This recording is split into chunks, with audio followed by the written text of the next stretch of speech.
అందరికీ నమస్కారం. నా పేరు కీర్తన్. ఇవాళ నేను మాతృ దినోత్సవం సందర్భంగా మాతృమూర్తులందరికీ మదర్స్ డే శుభాకాంక్షలు. ఇవాళ నేను అమ్మ గురించి 2 నిమిషాలు చెప్పబోతున్నాను.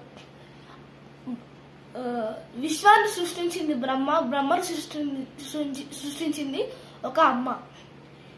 ఇప్పుడు మనం అమ్మ గురించి నేను ఒక కథ చెప్పబోతున్నాను. 2 ప్రేమికులు ఉన్నారు, ఒక అమ్మాయి ఒక అబ్బాయి. వాళ్ళిద్దరు చాలా గాఢంగా ప్రేమించుకుంటున్నారు.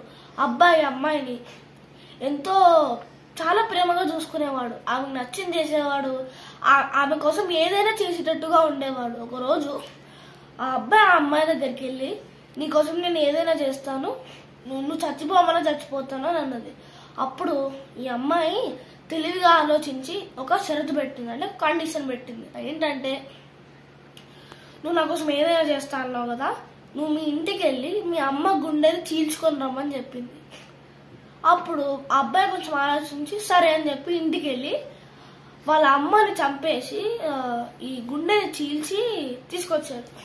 అట్లా వెళ్తూ ఉండగా గడప దగ్గర తన కాలు తాకింది. గుండె ఏం కొట్టుకుంటుంది, లబ్డబ్ లబ్డబ్ లబ్డబ్ లబ్డబ్ అని కొట్టుకుంటుంది కదా.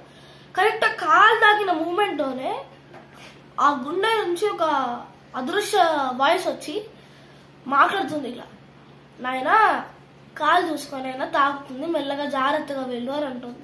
అంటే ఒక కొడుకు కిరాతకంగా వాళ్ళ అమ్మని చంపేసినా సరే ఆ అమ్మ ఎలాంటి కోపం లేదు, ఇలా చీల్చి చంపేశాడు నా కొడుకు అని కోపం లేదు.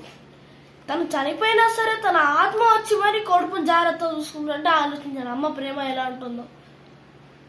అలాంటి ఒక అమ్మ ప్రేమని ఈ మధ్యన మనం అమ్మలని నాన్నలని వృద్ధాశ్రమంలో వాడిస్తున్నాం.